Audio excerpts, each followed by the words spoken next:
ಮುಕುಂದಾಚಾರ್ಯ ದೇವವಿರಚಿತ ಪ್ರಾಕೃತತ್ರಯಗಳ ಮೇಲೆ ಭವ್ಯ ಜನೋಪಯೋಗಿ ಟೀಕೆಗಳ ರಚನೆ ಮಾಡಿರುವಂಥ ಆಚಾರ್ಯ ಶ್ರೀ ಅಮೃತಚಂದ್ರ ದೇವ ಈ ಪುರುಷಾರ್ಥ ಸಿದ್ಧಿಯೋಪಾಯವೆಂಬ ಚರಣಾನುಯೋಗ ಪ್ರಧಾನ ಗ್ರಂಥವನ್ನು ಇಂದಿಗೆ ಸುಮಾರು 1100 ವರ್ಷಗಳ ಪೂರ್ವದಲ್ಲಿ ರಚಿಸಿದ್ದರು.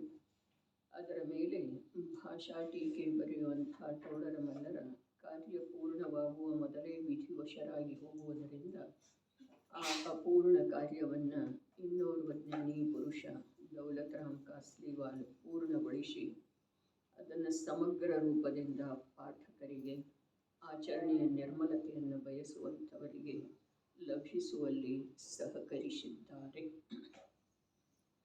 ಇಲ್ಲಿ ಚಾರಿತ್ರ ಅಧಿಕಾರದೊಳಗ ಯಾವುದು 126 ನಿಜ ಶಕ್ತ್ಯಾ ಶೇಷಾಣಾಂ ಸರ್ವೇಷಾಂ ಅಂತರಂಗ ಸಂಗಾನಾಂ ಕರ್ತವ್ಯಃ ಪರಿಹಾರೋ ಮಾರ್ದವ ಶೌಚಾದಿ ಭಾವನಾ.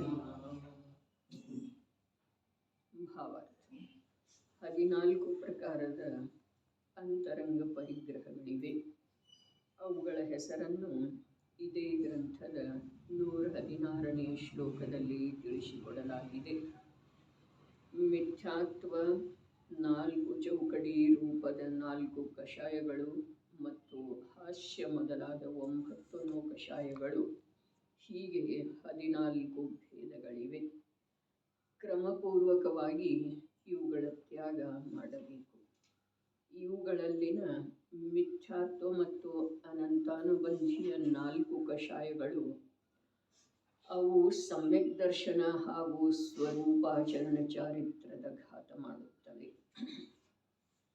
ಅಪ್ರತ್ಯಾಖ್ಯಾನ ವರ್ಣೀಯ ನಾಮದ 4 ಕಷಾಯಗಳಿವೆ.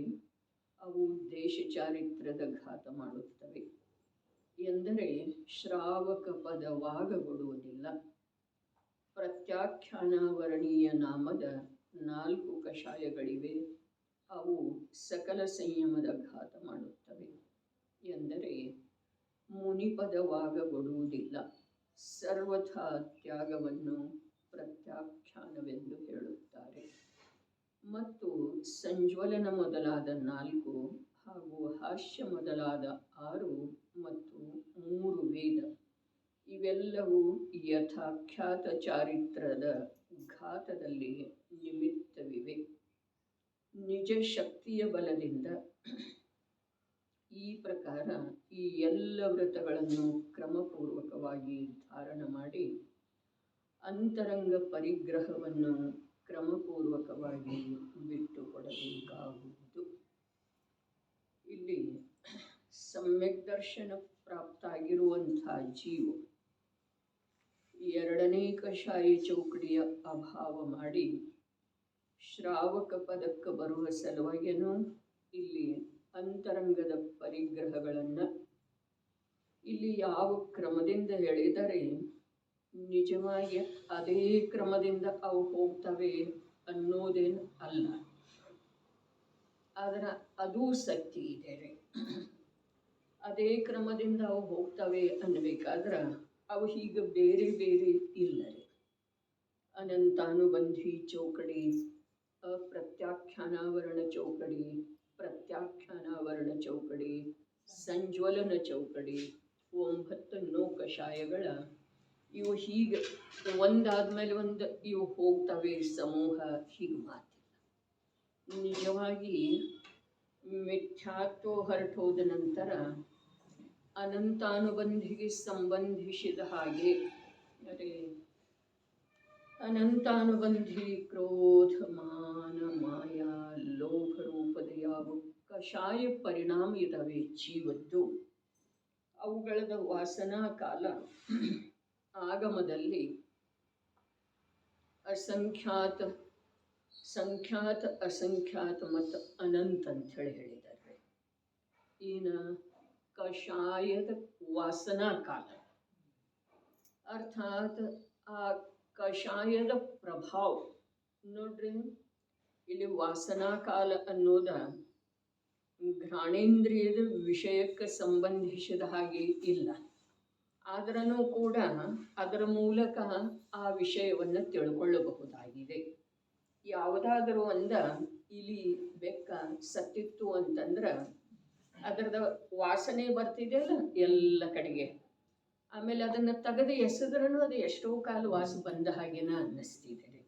ಬರ್ತಿದೆ ಅನ್ನೋದನ್ನು ಸತ್ಯ, ಬಂದ ಹಾಗೇನ ಅನ್ನಿಸ್ತಿದೆ ಅನ್ನೋದು ಸತ್ಯ. ವಾಸ್ತವಿಕವಾಗಿ ಆ ದುರ್ಗಂಧವನ್ನು ಹರಡುವಂಥ ವಸ್ತು ಅಂತೂ ದೂರ ಆಗಿದೆ ಅಲ್ಲ, ತೆಗೆದು ಹಾಕಲಾಗಿದೆಯಲ್ಲ. ಆದ್ರೂ ಕೂಡ ವಾಸ ಯಾವುದರದ್ದು ಬರ್ತಾ ಇರ್ತಿದೆ, ಅದು ಅಲ್ಲೆಲ್ಲ ಪಸರಿಸಿದ್ದಿದೆ ಒಂದು ಮಾತಿರಬಹುದು.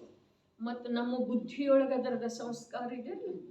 ಹೀಗಾಗಿ ಅದು ಎಷ್ಟೋ ಕಾಲ ಅದನ್ನು ತೆಗೆದು ಹಾಕಿದ್ರೂ ಗಂಟೆ 2 ಗಂಟೆ ಅರ್ಧ ದಿವಸ ಅದು ವಾಸ ಬಂದ ಹಾಗೇನೆ ಅನ್ನಿಸ್ತಿದೆ, ಬರ್ತಾನೆ ಇರ್ತಿದೆ. ಅದರಲ್ಲಿ ವಾಸ್ತವಿಕತೆ ಇದೇನಿಲ್ರಿ,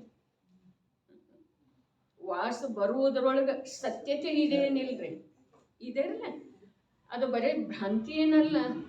ವಾತಾವರಣದೊಳಗೆ ಅದು ಹರಡಿದ್ದನೂ ಇದೆ ಗಂಧ, ಮತ್ತು ಬುದ್ಧಿಯೊಳಗೆ ಅದರದ ಸಂಸ್ಕಾರನೂ ಇದೆ. ಪ್ರತ್ಯಕ್ಷ ವಸ್ತು ಇಲ್ಲ. ಸರಿ, ಅದೇ ಪ್ರಕಾರ ವಿಪರೀತ ಭಾವ ಇಲ್ಲ. ಮಿಥ್ಯಾತ್ವದ ಅಭಾವ ಅಂದ್ರೆ ಏನ? ಆ ದುರ್ಗಂಧಮಯವಾದಂಥ ವಸ್ತುವನ್ನು ಹೊರಗೆ ಹಾಕಿದ್ದಿದೆ. ಮಿಥ್ಯಾತ್ವ ಅರ್ಥಾತ್ ವಿಪರೀತ ಭಾವ. ವಿಪರೀತ ಭಾವ ಅರ್ಥಾತ್ ಅರೆ ಯಾವುದು ತಾನಲ್ಲವೋ ಅದನ್ನು ತಾನಂಥೇಳಿ ನಂಬಿ ಆ ರೂಪದ ಅನುಭವ ಮಾಡುವುದ್ರೆ ಎಷ್ಟು ವಿಚಿತ್ರ ಇದೆ ಅಲ್ಲ. ಯಾವುದು ತಾನಲ್ಲವೋ, ತನ್ನ ಸ್ವರೂಪ ಅಲ್ಲವೋ, ಅದನ್ನು ತಾನು ತನ್ನ ಸ್ವರೂಪ ಅಂಥೇಳಿ ನಂಬಿ ಆ ಪ್ರಕಾರದ ಅನುಭವ ಮಾಡೋದು. ತಾನಲ್ಲವೇ ಅಲ್ಲದ ದೇಹ ಅಂದ್ರೆ ಈ ಸಂಯೋಗದ ತನ್ನದ ಅಲ್ಲವೇ ಅಲ್ಲ. ಇದೇನ ದಿನವೂ ಇದರದ ಸಂಸ್ಕಾರ ಮಾಡೋದು. ದಿನವೂ ಆ ಸಂಸ್ಕಾರ ನಮ್ಮ ಮೇಲೇನ ಅನಾದಿ ಕಾಲದಿಂದ ಇದೆ, ಅಥವಾ ಈ ಭವದಲ್ಲಿ ಗಾಢವಾಗಿ ಈ ದೇಹ ಮತ್ತು ಸಂಯೋಗಗಳಿಗೆ ಸಂಬಂಧಿಸಿದ ಹಾಗೆ ಇದೆ ಅಲ್ಲ. ಅದನ್ನು ಈ ದೇಹಕ್ಕೆ ಸಂಬಂಧಿಸಿದ ಹಾಗೆ ಸಮಸ್ತ ಸಂಯೋಗಗಳನ್ನು ಬಿಡುವ ಕಾಲ ಸಮೀಪ ಬರ್ತಾ ಇದೆ ಅಂದಮೇಲೆ ಅದು ಭಿನ್ನ ಇದೆ ಅನ್ನುವ ಸಂಸ್ಕಾರ ಅಧಿಕ ಆಗೋದು ಅವಶ್ಯಕ ಇದೆ. ಮೊನ್ನೆ ದಿವಸನೂ ಹೇಳಿದ್ದಿತ್ತು, ಬಿಡಲಿಲ್ಲ. ಆಗಮದ ಆಧಾರದಿಂದ, ಬುದ್ಧಿಯ ಯೋಗ್ಯ ಪರಿಣಮನದಿಂದ ಆ ವಿಪರೀತತೆಯನ್ನು ಸ್ವಲ್ಪ ಕಡಿಮೆ ಮಾಡಲಿಲ್ಲ ಅಂತಂದ್ರೆ ಅದರದ ವಾಸನಾ ಕಾಲ ಎಷ್ಟಿರೋದ್ರಿ? ಅರೆ ಈ ಮನುಷ್ಯ ಭವದೊಳಗೆ ಕೂಡ ತಿರಿಯಂಚ ಗತಿಯೊಳಗಂತೂ ಸಾಧ್ಯ ಇಲ್ಲ. 3 ಗತಿಗಳದ್ದ ಯಾವ್ಯಾವ ರೀತಿ ಆತ್ಮ ಕಲ್ಯಾಣದಲ್ಲಿ ಅನಾನುಕೂಲತೆ ಇದೆ ಅನ್ನೋದರ ಚರ್ಚೆ ಬಹಳಷ್ಟು ಬಾರಿ ಮಾಡಿದ್ದೇ ಇದೆ.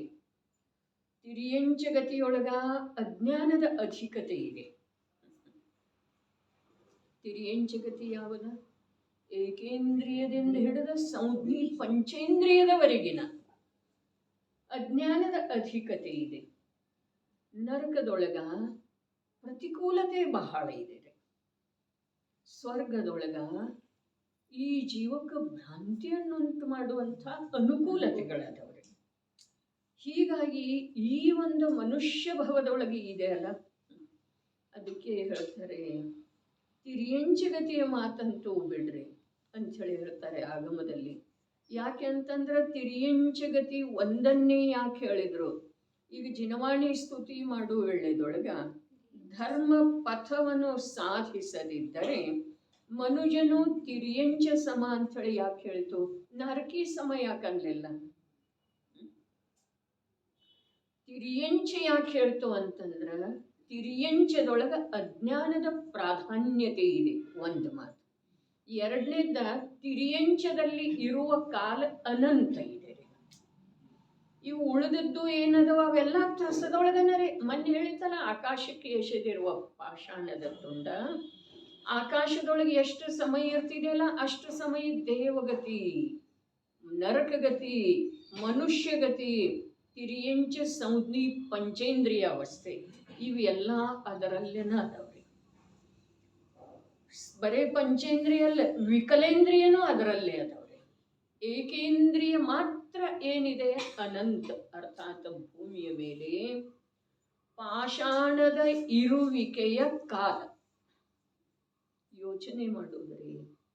ಅರೆ, ಮಹಾವೀರ ಜಯಂತಿಯನ್ನ ಎಷ್ಟು ಬಾರಿ ಆಚರಿಸಿದೆವು, ಆದ್ರೆ ನಮ್ಮ ದೃಷ್ಟಿಯೊಳಗ, ಜ್ಞಾನದೊಳಗ ಮಹಾವೀರನಾದಂಥ ನಿಜ ಶುದ್ಧಾತ್ಮನ ಜಯಂತಿ, ಅರ್ಥಾತ್ ಜನ್ಮನ ಆಗ್ತಾ ಇಲ್ಲ ಇನ್ನು ಜಯಂತಿಯಲ್ಲಿಂದ ಬರುತ್ತೆ. ಮಹಾವೀರ್ ಹೆಸರಲ್ಲ, ಮಹಾವೀರ್. ವೀರನಿಗೆ ಮಹಾ ಅನ್ನೋದ್ರ ವಿಶೇಷಣ. ಮಹಾವೀರ್ ಈ ನನ್ನ ಶುದ್ಧಾತ್ಮ. ಯಾಕೆ? ಅರೆ, 4 ಗತಿಗಳನ್ನು ಜಯಿಸುವಂತಹ ಸಾಮರ್ಥ್ಯ ಯಾವ ಶುಭ ಕರ್ಮದಲ್ಲಿ ಇಲ್ಲ. ಯಾವ ಸಂಯೋಗದ ಆಶ್ರಯ ಮಾಡುವುದರಿಂದ ಅದು ಸಾಧ್ಯ ಇಲ್ಲ. ಓರ್ವ ಆತ್ಮನ ಆಶ್ರಯದಿಂದನ 4 ಗತಿಗಳನ್ನು ಜಯಿಸುವುದು ಸಾಧ್ಯ ಇದೆ. ನಿರಂತರ ಆಗ್ತಾ ಇರುವಂತಹ ವಿಭಾವಗಳನ್ನ, ಅರೆ, ಒಂದು ವಿಭಾವವನ್ನು ತೊಡೆದುಹಾಕಿ ಇನ್ನೊಂದು ವಿಭಾವ ಪ್ರಕಟ ಆಗ್ತಿದೆ.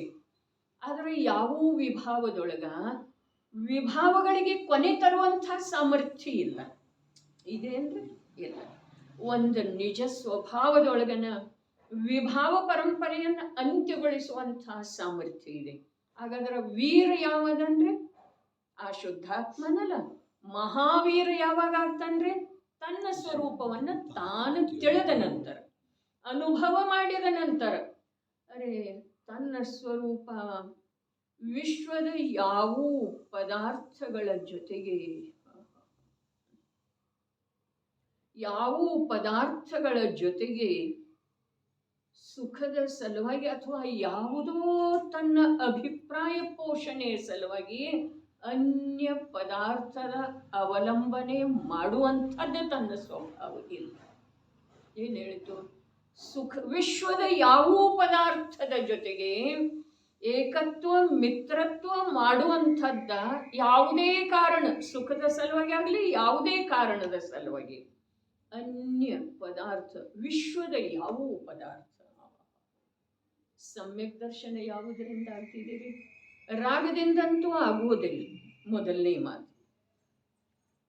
ವೀತರಾಗದೇವ ನಿರ್ಗ್ರಂಥ ಗುರು ಸಿದ್ಧಾಂತ ಶಾಸ್ತ್ರದ ಅವಲಂಬನೆಯಿಂದ ಕೂಡ ಪರಮಾರ್ಥದಿಂದ ಸಮ್ಯಕ್ ದರ್ಶನ ಆಗುವುದಿಲ್ಲ. ಹಾಗಾದರೆ ಸಮ್ಯಕ್ ದರ್ಶನದ ವಿಷಯನಾದಂಥ ಶುದ್ಧಾತ್ಮ ಏನದನು, ಆ ಶುದ್ಧಾತ್ಮನೇ ಸಮ್ಯಕ್ ದರ್ಶನದ ಮೂಲಕ ಈ ಜೀವವನ್ನ, ಈ ಜೀವದ ಪ್ರತಿ ಸಮಯದ ಉದಿತ ಭಾವಗಳನ್ನ ಸುಖಿಯನ್ನಾಗಿಸಿ, ನಿರಾಕುಲವನ್ನಾಗಿಸಿ, ಅನಂತ ಕಾಲದವರೆಗೆ ಸ್ವಾಧೀನಗೊಳಿಸುವಂಥ ವೀರ ಯಾರಾದರೂ ಇದ್ದಾರೆ ಅಂತಂದ್ರೆ ಅವ ನಿಜ ಶುದ್ಧಾತ್ಮನ ಇದ್ದಾನೆ. ಈ ಭವದೊಳಗ ಅದಕ್ಕೆ ಹೇಳಿತು, ಎಷ್ಟು ಪರಾಧೀನತೆ ರೀ ಈ ಮನುಷ್ಯ ಭವದಲ್ಲಿ. ಅರೆ, ತಿರಿಯಂಚಂತೂ ಅಜ್ಞಾನದಿಂದ ಪರಾಧೀನ ಇದೆ ರೀ. ಆದ್ರೆ ಮನುಷ್ಯ ಕೂಡ ಪರದೊಳಗ ಯಾವುದಾದ್ರೂ ಒಂದು ಕಾರ್ಯ ವಿಶೇಷವನ್ನ ಕಂಡ ಪ್ರಸನ್ನ ಆಗೋದು, ಅರ್ಥಾತ್ ಇದು ಪರಾಧೀನತೆ. ಪರದ ಯಾವುದೇ ಅವಸ್ಥಾ ವಿಶೇಷವನ್ನ ಕಂಡು ಪ್ರಸನ್ನ ಆಗೋದು, ಇದು ಮನುಷ್ಯನಿಗೆ ಶೋಭಾ ಇಲ್ಲ ಅಂತ ಹೇಳ್ತಾರೆ ವಿಜ್ಞಾನಿಗಳ. ಅಜ್ಞಾನದಿಂದ ತಿರಿಯಂಚ ಪರಾಧೀನ ಆಗ್ತಿದೆ. ಅದರ ಮಾತೇನು ಹೇಳೋದಿದೆ? ತಿರಿಯಂಚ ಪರಾಧೀನ ಆಗ್ತಿದೆ, ಅಜ್ಞಾನದಿಂದ ಆಗ್ತಿದೆ ಅಂಥೇಳಿ ತಿರಿಯಂಚದೊಳಗಿರುವ ಕಾಲ ಮತ್ತು ದುಃಖ ಅನಂತ ಇದೆ. ನರಕಕ್ಕಿಂತ ಅಧಿಕ ದುಃಖ ನಿಗೋದದ್ದೇ ಇದೆ. ನರಕಕ್ಕಿಂತ ಅಧಿಕ ದುಃಖ ಪಂಚಸ್ಥಾವರ ರೂಪದ ಬಾದರ ಏಕೇಂದ್ರಿಯದ್ದಿದೆ ರೀ. ಸೂಕ್ಷ್ಮ ಇರಲಿ ಬಾದರ ಇರಲಿ, ದುಃಖ ಏಕೇಂದ್ರಿಯದೊಳಗ ಅರ್ಥಾತ್ ತಿರಿಯಂಚ ಗತಿಯೊಳಗ ನರಕಕ್ಕಿಂತ ಅಧಿಕ ದುಃಖ ಇದೆ. ಅದಕ್ಕೆ ಕಾರಣ ಹಿಂದೆ ಹೇಳಿದ್ದಿತ್ತು, ಮತ್ತೊಮ್ಮೆ ಸ್ಮರಣೆ ಮಾಡೋಣ. ಯಾಕೆ ನರಕದಲ್ಲಿ ತಿರಿಯಂಚಕ್ಕಿಂತ ಕಮ್ಮಿ ದುಃಖ ಅಂಥೇಳಿ ಯಾಕೆ ಗಣಿಸಲಾಗಿದೆ ಅಂತಂದ್ರೆ ಅಲ್ಲಿ ಸಂಜ್ಞೀತನ ಇದೆ. ಮತ್ತು ಯಾವುದೆಲ್ಲ ಅಲ್ಲಿ ನರಕದೊಳಗೆ ದುಃಖ ಅಂತ ಹೇಳಿ ಹೇಳಲಾಗಿದೆಯೋ ಅದೆಲ್ಲ ಸಂಯೋಗ ಇದೆ. ತಿಳಿತೇನ್ರಿ? ಏಕೇಂದ್ರಿಯ ಅಥವಾ ತಿರ್ಯಂಚಗತಿಯ ದುಃಖ ಏನಿದೆ ಅದ ಸಂಯೋಗ ಸಾಪೇಕ್ಷ ಇಲ್ಲ, ಸಾಮರ್ಥ್ಯ ಅತ್ಯಂತ ಕಮ್ಮಿ ಇದೆ ರೀ. ನಿಗೋಧದ ದುಃಖ ಅಥವಾ ಏಕೇಂದ್ರಿಯ ತಿರ್ಯಂಚದ ದುಃಖ ಅಥವಾ ತಿರ್ಯಂಚ ಅಂದ್ರನ, ತಿರ್ಯಂಚ ಅಂದ್ರನ ಆನೆ ಕುದುರೆ ಹುಲಿ ಸಿಂಹ ಹಸು ಎತ್ತ ಅಲ್ಲ. ಹಾಗಾದ್ರೆ ಅವೇನ ಅರೆ ಅವು ತಿರ್ಯಂಚದವ್ರಿ. ಆದರೆ ತಿರ್ಯಂಚಗತಿಯ ದುಃಖ ಉಪಮಾತೀತ ಅಂಥೇಳಿ ಏನು ಹೇಳಿದ್ರು ಅದು ಬರೀ ಏಕೇಂದ್ರಿಯ ಸೂಕ್ಷ್ಮ ಮತ್ತು ಬಾದರ್ ಎರಡರದ್ದು ಇದೆ. ಇದಕ್ಕೆ ಇನ್ನೊಂದು ಮಾತು ಹೇಳಿದ್ದು ಇತ್ತು, ನಿಗೋಧದಲ್ಲಿರುವಂತಹ ಜೀವಗಳಿಗೆನ ಸಂಸಾರಿ ಅಂತಿದ್ದಾರೆ. ಮತ್ತು ಉಳಿದ ತ್ರಸ ಅವಸ್ಥೆಯಿಂದ ಹಿಡಿದು ಎಲ್ಲ ವಿಕಲೇಂದ್ರಿಯ ಅಸಂಜ್ಞೇಯ ಪಂಚೇಂದ್ರಿಯ ಸಂಜ್ಞೇಯ ಪಂಚೇಂದ್ರಿಯ ತಿರ್ಯಂಚ ಮನುಷ್ಯ ಭೋಗಭೂಮಿಜ ಕರ್ಮಭೂಮಿಜ ದೇವ 4 ಪ್ರಕಾರದ ನಿಕಾಯಕಗಳು ಮತ್ತ 7 ಪೃಥ್ವಿಯಲ್ಲಿರುವಂತಹ ನಾರಕಿಗಳು ಇವೆಲ್ಲ ವ್ಯವಹಾರದಿಂದ ಸಂಸಾರಿ ಅದ. ನಿಶ್ಚಯದಿಂದ ಸಂಸಾರಿ ಯಾರ? ಏಕೇಂದ್ರಿಯ. ಹಾಗಾದ್ರೆ ಅಲ್ಲಿ ಯಾವ ಅಜ್ಞಾನದಿಂದ ಅತ್ಯಂತ ಪರವಶ ಆಗಿ ಅಲ್ಲಿ ಆ ವೃಕ್ಷಕ್ಕ ಆ ಪೃಥ್ವಿ ಕಾಯಕ ಪವನ ಕಾಯಕ ಏನೇನು ಅದಾವು ಅವಕ್ಕೆಲ್ಲ ಬಾಹ್ಯದೊಳಗೆ ಸ್ವಲ್ಪ ಅನುಕೂಲತೆ ಕಂಡ ನಂತರ ಅಲ್ಲಿ ಸುಖದ ವೇದನ ಆಗ್ತಿದೆ. ವೃಕ್ಷರಾಶಿ ನಿಂತದ್ದು ಇದೆ ಅಲ್ಲ,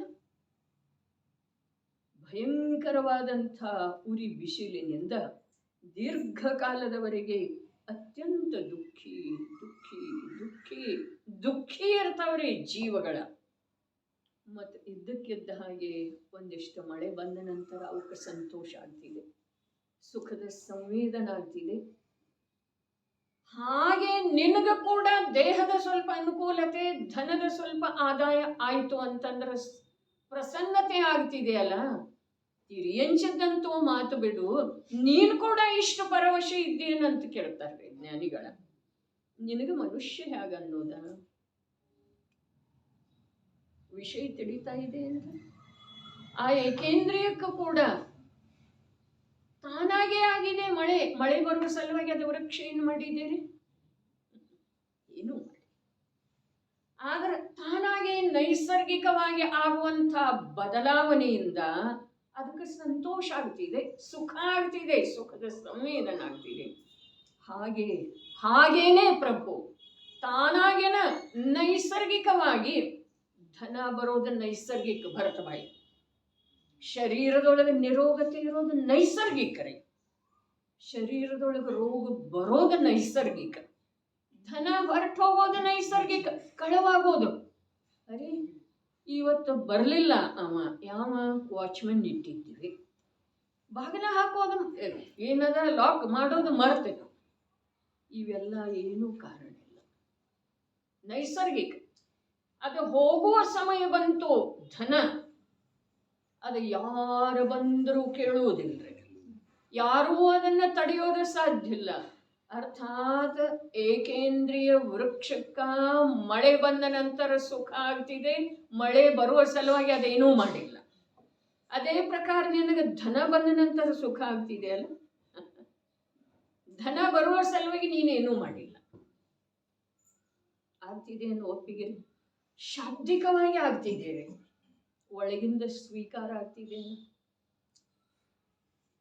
ಹಾಗಾದರೆ ಈ ಮನುಷ್ಯ ಭವ, ಈ ಮಹಾವೀರ ಜಯಂತಿಯ ಆಚರಣೆ, ಈ ಸದ್ದು ಗದ್ದಲ, ಈ ವೈಭವ ಯಾವುದರ ಸಲುವಾಗಿ ಮಾಡಬಾರ್ದು ಅಂಥೇಳಿ ಅಭಿಪ್ರಾಯ ನಂದಿಲ್ಲ. ಆದ್ರೆ ಮಾಡಿದ ನಂತರ ಏನಾದರೂ ಬದಲಾವಣೆ ಬೇಕಲ್ಲ. ಬದಲಾವಣೆಯನ್ನ ತಂದುಕೊಳ್ಳುವ ಪ್ರಯತ್ನ ಮಾಡೋದಿದೆ ವಿನಃ ಮಾಡಬಾರ್ದು ಅನ್ನೋದು ಮಾತಿಲ್ಲ. ವೈಭವ ಎಲ್ಲಿದೆ, ಗದ್ದಲ ಎಲ್ಲಿದೆ, ಒಳಗಡೆ ಬೇಕರೆ ಕಾರ್ಯ ಎಲ್ಲಿ ಆಗೋದಿದೆ. ಹೊರಗ ಸುತ್ತಾಡಿ ದಣಿಯೋದಿದೆಯೋ ಅಥವಾ ಅನಾದಿ ಕಾಲದ ಸುತ್ತಾಟದ ದಣಿವನ್ನ ತೀರಿಸಿಕೊಳ್ಳೋದಿದೆ. ಮಹಾವೀರ ಜಯಂತಿಯ ಆಚರಣೆ ಮಾಡಿ ಯಾವ ಅಂತಿಮ ತೀರ್ಥ ನಾಯಕ ನಾವು ಯಾರ ಧರ್ಮ ಛತ್ರದೊಳಗೆ ನಡೀತಾ ಇದ್ದೇವೆ? ಮಹಾವೀರ. ಎಲ್ಲಿದೆ ಧರ್ಮ ಛತ್ರ? ಧರ್ಮ ಯಾರ್ದ ನಡೀತಾ ಇದೆ ರೀ? ಯಾರ ಶಾಸನ ನಡೀತಾ ಇದೆ? ಮೋದಿಯಿಂದ ಶಾಸನ ಯಾರ್ದ ನಡೀತಾ ಇದೆ? ಮಹಾವೀರ ಸ್ವಾಮಿಯ ಧರ್ಮ ಶಾಸನ ನಡೀತಾ ಇದೆ. ಆ ಶಾಸನ ನಮ್ಮ ಮೇಲೆ ಏನಾದ್ರೂ ಕಾರ್ಯ ಮಾಡಿದೇನ್ರ? ಅಥವಾ ನಾವು ಅದರಿಂದ ಏನಾದ್ರೂ ಲಾಭಾನ್ವಿತ ಆಗಿದ್ದೇವೇನ? ಆ ಮೋದಿ ಸರ್ಕಾರ ಅದ ಅನುಕೂಲ ಮಾಡಿಕೊಟ್ಟಿದೆ, ಅದರ ಸಲುವಾಗಿ ಏನೇನ್ ಮಾಡ್ಬೇಕು ಅಂತ ಹೇಳಿ ಎಲ್ಲ ಮಾಡಿದೇವ್ರೆ. ಹೌದು ಅಥವಾ ಇಲ್ರಿ? ಮಾಡಿದೆವು ಅನ್ನೋನವ್ರೆ. ಆದ್ರ ಇಲ್ಲಿ ಮಹಾವೀರರ ಶಾಸನದ ಲಾಭ ತಗೊಳ್ಳೋ ಸಲುವಾಗಿ ಏನಾದ್ರೂ ಪ್ರಯತ್ನ ಮಾಡಿದೇವೇನ? ಅದೇನ ಲೈಟ್ ಬಿಲ್ ಹೋಯ್ತು ಅಥವಾ ಏನ 2000 ಬಂತು ಏನೇನ ಅಂದ್ರು ಆ ಪ್ರಕಾರ ಅಲ್ಲಿ ಲಾಭ ಆಯ್ತಲ್ಲ. ಓಡಾಡಿ ಮಾಡಿದ್ದಕ್ಕ ಆ ಮೋದಿ ಸರ್ಕಾರದ ಲಾಭ ಆಯ್ತು ಶಾಸನದ. ಆ ಪ್ರಕಾರ ಮಹಾವೀರ ಸ್ವಾಮಿಯ ಶಾಸನದ ಲಾಭ ಏನು? ಓಡಾಡಿ ನಾವು ಕಾರ್ಯ ಮಾಡ್ಕೊಂಡೇವು ಮತ್ತು ಅದರಿಂದ ಏನ್ ಲಾಭ ಪಡ್ಕೊಂಡೇವು? ಓಡಾಡಿ ದಣದೇವ್ರಿ, ತಲೆ ಚಿಟ್ಟು ಹಿಡಿತಾರೆ, ಇಡೀ ದಿವಸ ಗದ್ದಲ್. ಪಾಪಂತೂ ಅಗಣಿತ. ಅದೇ ಆಚರಣೆ ಎಲ್ಲಿ ಮಾಡುವುದಿದೆ? ಮಹಾವೀರ ಜಯಂತಿಯ ಆಚರಣೆಯನ್ನ ಯಾರು ಮಾಡಿದ್ರ? ಎಲ್ಲಿ ಮಾಡಿದ್ರ? ಹಿಂದೊಮ್ಮೆ ಹೇಳ್ತೇನೆ ಅಂತ ಹೇಳಿದ್ದನಲ್ಲ, ಇಂದ್ರಾಯಣಿ ಸಲುವಾಗಿ. ಅದು ವಿಷಯ ನನ್ನೊಳಗ ಉಳಿಬಾರದು. ಒಂದು ತೀರ್ಥಂಕರ ಪ್ರಭು, ಓರ್ವ ತೀರ್ಥಂಕರ ಪ್ರಭು ಜಿನ ಶಿಶುವಿನ ಬರೀ ಸಂಸ್ಪರ್ಶ ಮಾಡಿದ ನಂತರ ಅವಳ ಏಕಭವಾವತಾರಿ ಆಗುವಂತಹ ಸಂಚೇತನ ಪರಮ ಪುರುಷಾರ್ಥ ಆಂತರ್ಯದ ಕಾರ್ಯ ಅವಳಲ್ಲೇ ಆಗ್ತಿದೆ. ಓರ್ವ ಸೌಧರ್ಮ ಇಂದ್ರನ ಜೀವನದೊಳಗ 40 ನೀಲ ಇಂದ್ರಾಯಣಿಯರು ಬರ್ತಾರ್ರಿ. ಹೌದ್ರೆ? ಅವನದು 2 ಸಾಗರೋಪಮ ವರ್ಷ ರೀ ಆಯು. ಅಷ್ಟರೊಳಗೆ 40 ನೀಲ್ ಇಂದ್ರಾಯಣಿಯರು ಬರ್ತಾರೋ. ಪ್ರತಿಯೊಬ್ಬ ಇಂದ್ರಾಯಣಿ ಅಂದ್ರನ ಇದರ ಅರ್ಥ ಇದೆ, ಇಂದ್ರನ ಜೀವನದೊಳಗ ಅಷ್ಟ ಪಂಚ ಕಲ್ಯಾಣಿಕಗಳನ್ನು ಮಾಡ್ತಾನ್ರಿ. ನೀಲಂದ್ರ ಕೋಟಿಯ ಅಬ್ಜಕ್ಕಿಂತ ಬಹಳ ದೊಡ್ಡದಿದೆ ರೀ ಅದ. ಅದು ಒಂದು ಪ್ರಕಾರದ. ಯಾವ ಪ್ರಕಾರ? ಯೋಜನ, ಅಂಗುಲ, ಸೂಚ್ಯಾಂಗುಲ, ಘನಾಂಗುಲ ಅವೆಲ್ಲ ಅದವ್ರಲ್ಲ ಜಿನಾಗಮದಲ್ಲಿ ಅಳತೆಯ. ಹಾಗೆ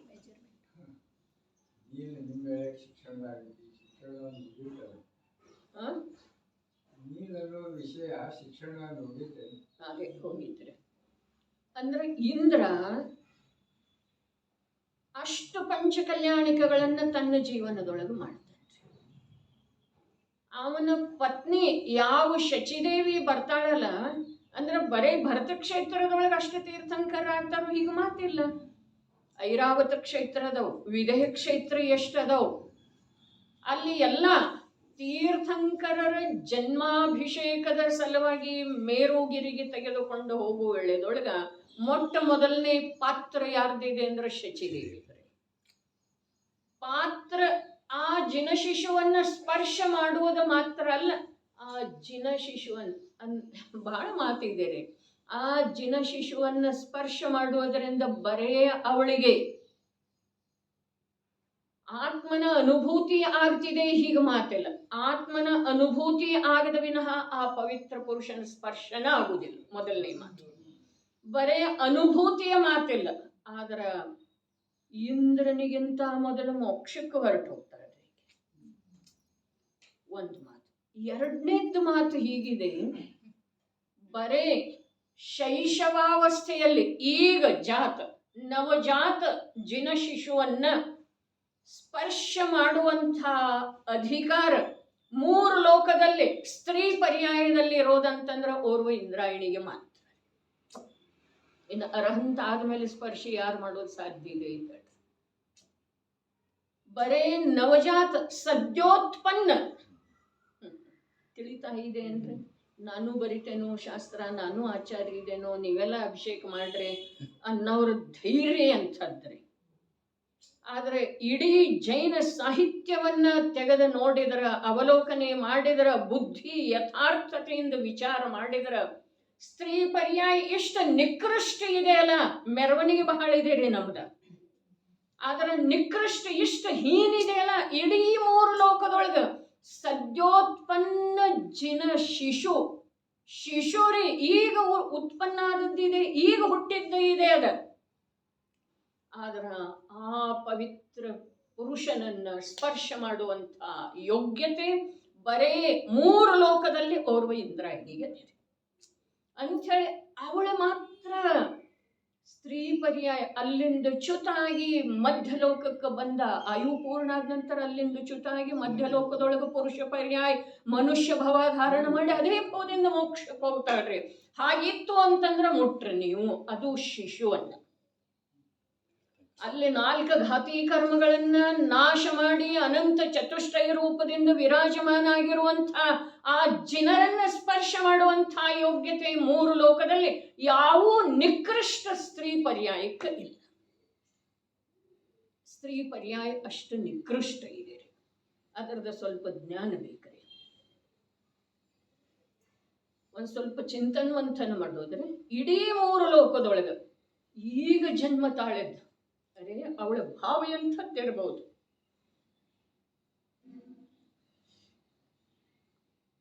ಒಳಗೆ ಯಾವ ರೀತಿಯ ಸಂಚೇತನ ಆಗ್ತಾ ಇರಬಹುದು. ಮತ್ತು ಜಿನರ ಹಾಗೇನ ಜಿನ ಮುನಿ ಅದಾರ್ರಿ, ಜಿನ ಮುನಿಯನ್ನ ಸ್ಪರ್ಶ ಮಾಡ್ಲಿಕ್ಕೆ ಬರ್ತಿದೆ.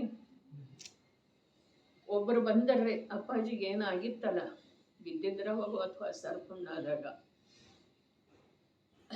ಸೋಲಾಪುರದವರ ಔಷಧ ಬೇಡಬೇಡ್ರಿ ನೀವು ಇಡ್ರಿ, ನಾ ಹಚ್ಕೋತೇನೆ ಅಂಥೇಳಿ ಹೇಳಿದ್ರು ಬಾಬರಿ. ಬಾಬರಿ ಅವಸ್ಥಾ ಯಾವುದು? ಜಿನಮುನಿಯನ್ನ ಸ್ಪರ್ಶ ಮಾಡುವಂಥ ಜಿನಮುನಿಯ ಪಾಣಿ ಪಾತ್ರದೊಳಗ ಆಹಾರ ಹಾಕುವಂಥ ಯೋಗ್ಯತೆ ಈ ನಿಕೃಷ್ಟ ಸ್ತ್ರೀ ಪರ್ಯಾಯಕ್ಕೆ ಎಲ್ಲಿಂದ ಬರೋದ್ರಿ? ಇನ್ನೂ ಏನೇನು ಬೇಕು ವಿಶೇಷತೆ? ವೈಕ್ರಿಯಕ ದೇಹಧಾರಿ ಅದಾಳಕ್ಕೆ, ಸಮ್ಯಕ್ ದೃಷ್ಟಿ ಅದಾಳ, ಸಪ್ತ ಧಾತುವಿನಿಂದ ಮಲಿನತೆಯಿಂದ ರಹಿತ ದೇಹ ಇದೆ. ಈ ಪ್ರಕಾರದ ಜೀವಕ್ಕೂ ಕೂಡ ಸದ್ಯೋತ್ಪನ್ನ ಆ ಜಿನನನ್ನ, ಜಿನ ಶಿಶುವನ್ನ, ಜಿನ ಅನ್ನೋದ ಭಾವಿ ನೈಗಮನಯದಿಂದ ಅಲ್ಲಿ ಶಬ್ದ ಇದೆ ರೀ. ಜಿನ ಅಲ್ಲ ಅವ್ರು, ಈಗ ಜಿನ ಇಲ್ಲ, ಭಾವಿ ನೈಗಮನಯದಿಂದ ಇದೆ, ಭವಿಷ್ಯದೊಳಗೆ ಆಗವ್ರಿದ್ದಾರೆ. ಅರೆ ಆದಿನಾಥ ಜನ್ಮ ತಾಳಿದ ನಂತರ ಎಷ್ಟು ಕಾಲದ ಮೇಲೆ ಜಿನ ಆದರೆ 83 ಲಕ್ಷ ಪೂರ್ವ ವರ್ಷಗಳ ನಂತರ. ಅಷ್ಟರೊಳಗ ಆಕೆ ಮೋಕ್ಷಕ್ಕೆ ಹೋದ್ರು ಹೋಗಿರ್ಬಹುದ್ರಿ ಇಂದ್ರಾಯಣಿ ಜೀವ. ಅಲ್ಲಿ ಆಯು ಎಷ್ಟಿದೆ ರೀ? ಸ್ತ್ರೀ ದೇವಿಗಳದ ಆಯು ಬಹಳ ಕಮ್ಮಿ ಇರ್ತಿದೆ ರೀ, ಪಲ್ಯೋಪಮದ ಮೇಲೆ ಇದೆ. ಉತ್ಕೃಷ್ಟ ಅಂದ್ರೆ ಪಲ್ಯ. ಹೀಗಿರುವ ವೇಳೆದೊಳಗ ಆ ಇಂದ್ರಾಯಿನಿ 3 ಲೋಕದೊಳಗ ಅವಳ ಮಾತ್ರ ಅದು ಈಗ ಜನಿಸಿದ ತೀರ್ಥಂಕರರಂಥ ಮಹಾಪುರುಷರನ್ನ ಸ್ಪರ್ಶ ಮಾಡುವಂಥ ಯೋಗ್ಯತೆ ಇಡೀ 3 ಲೋಕದೊಳಗೆ ಅವಳಿಗೆ ಒಬ್ಬಳಿಗೆ ಮಾತ್ರ. ಇಂದ್ರನ ಪಟ್ಟದರ್ಶಿ ಇರುವುದರಿಂದ ಅಲ್ಲದ, ಯಾವುದರಿಂದ ಇದೆ? ಅಂತರಂಗದ ಪವಿತ್ರತೆಯಿಂದ ಇದೆ. ತಿಳಿತಿದ್ದೀರಿ? ಆಕೆ ಇಂದ್ರನ ಪಟ್ಟದರ್ಶಿ ಇದ್ದಾಳೆ ಅಂತ ಹೇಳಿ ಅಲ್ಲ. ಪಟ್ಟದರ್ಶಿಯ ಸ್ವರೂಪ ಕೇಳಿದರ ನಿಮಗೆ ದಿಗಿಲು ಬಿಡ್ತಿದ್ದೀರಿ. ಚಕ್ರವರ್ತಿಯ ಪಟ್ಟದರ್ಶಿ ನಿಯಮದಿಂದ ನರಕಕ್ಕೆ ಹೋಗ್ತಾಳ್ರಿ, 7ನೇ ನರಕಕ್ಕೆ. ಸ್ತ್ರೀ ಪರ್ಯಾಯದೊಳಗೆ 7ನೇ ನರಕನೇ ಇಲ್ಲ, ಆದ್ರೆ ಅವಳು 7ನೇ ನರಕಕ್ಕನ್ನ ಹೋಗ್ತಾಳೆ. ವಿಚಿತ್ರ ವಿಚಿತ್ರ ಸ್ವರೂಪ ಇದೆ ರೀ. ಯಾಕೆ ಅವಳೇನು ಮಾಡಿರ್ತಾಳೆ ಯಾಕನ್ನೋ ಪ್ರಶ್ನೆ ಇಲ್ಲ, ಆಗಮ ತೆಗೆದು ಓದೋದ್ರೆ. 7ನೇ ನರಕಕ್ಕೆ ಹೋಗಬೇಕಾದ್ರೆ ಮನುಷ್ಯ ಅಥವಾ ತಿರಿಯಂಚಿಕ ವಜ್ರ ವೃಷಭ ನಾರಾಚ ಸಂಹನನ ಬೇಕ್ರಿ. 7ನೇ ನರಕದಿಂದ ಬರುವ ಜೀವ ನಿಯಮದಿಂದ ಕ್ರೂರ ಮೃಗ ಆಗ್ತಿದ್ದೀರಿ. ಯಾವ ಪಟ್ಟ ಮಹಿಷಿ ಇದ್ದಳಲ್ಲ ಭರತೇಶನಕ್ಕೆ, ಸುಭದ್ರ, ಅವಳದ ಅವಸ್ಥಾ ಇದ್ದಾರೆ. ಇಂದ್ರನ ಪಟ್ಟದರ್ಶಿ, ಅವಳು ಪಟ್ಟದರ್ಶಿ ಇಲ್ರಿ, ಅವಳ ಅಂತರಂಗದ ಪವಿತ್ರತೆಯಿಂದ ಆ ಪವಿತ್ರ ಪುರುಷನ ಯಾವುದು ಈಗ ಜನ್ಮ ಆಗಿದೆಯೋ ಆ ದೇಹವನ್ನು ಸ್ಪರ್ಶ ಮಾಡುವ ಯೋಗ್ಯತೆ.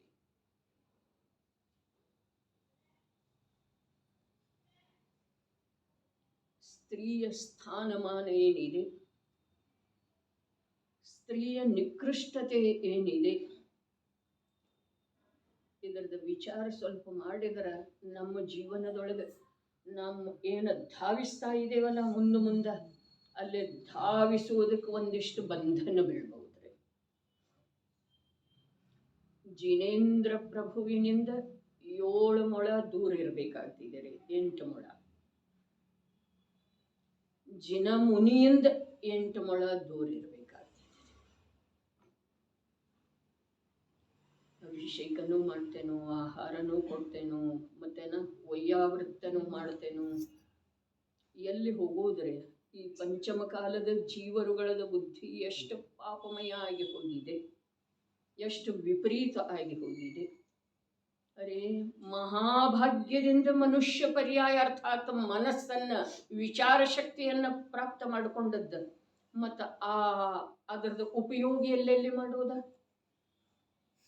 ಮೊದಲು 20 ವರ್ಷದ ಹಿಂದ ಮುಟ್ಟು ಹೋಯಿತು ಅಂತಂದ್ರೆ ಸ್ತ್ರೀಗೆ ಅಭಿಷೇಕ ಮಾಡ್ಲಿಕ್ಕೆ ಬರ್ತಿದೆ ಅನ್ನೋದು ಒಂದು ಸುದ್ದಿ ಬಂದಿರ್ತಾರೆ. ಈಗ ಮತ್ತೇನೇನೋ ಅದಕ್ಕಿಂತ ಬಹಳ ಮುಂದುವರೆದದ್ದು ಇದೆ.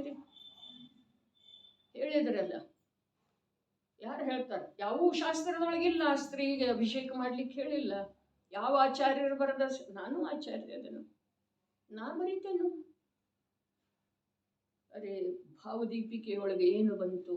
ಅಜ್ಞಾನದಿಂದ, ಹಠಾಗ್ರಹದಿಂದ ಮಿಥ್ಯಾತ್ವದ ಕಾರ್ಯ ಎಷ್ಟು ಉತ್ಕೃಷ್ಟ ಇದೆ, ಅರ್ಥಾತ್ ಎಷ್ಟು ವಿಸ್ತೃತ ಇದೆ ಅನ್ನೋದ ಬಹಳ ತಿಳಿಸಿಕೊಟ್ಟಿದ್ದಾರೆ ಅಲ್ಲಿ.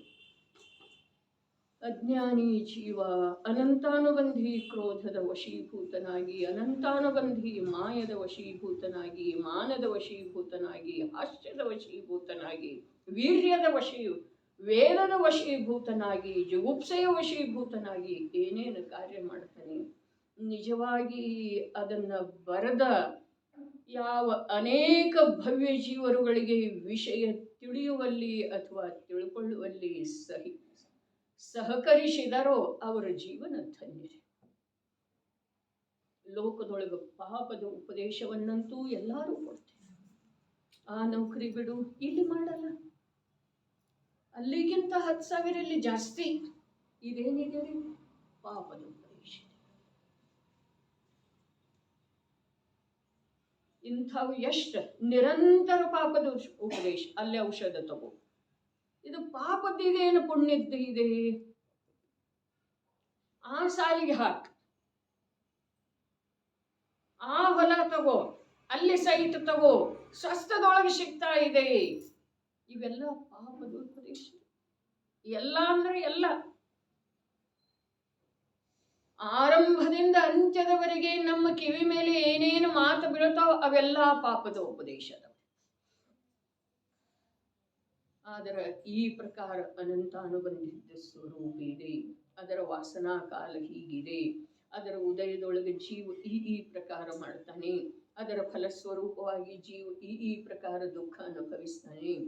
ಅನಂತಾನುಬಂಧಿದೊಳಗೂ ಕೂಡ ಕೃಷ್ಣಲೇಶ ಹೀಗೆ ಮಾಡ್ತಿದೆ.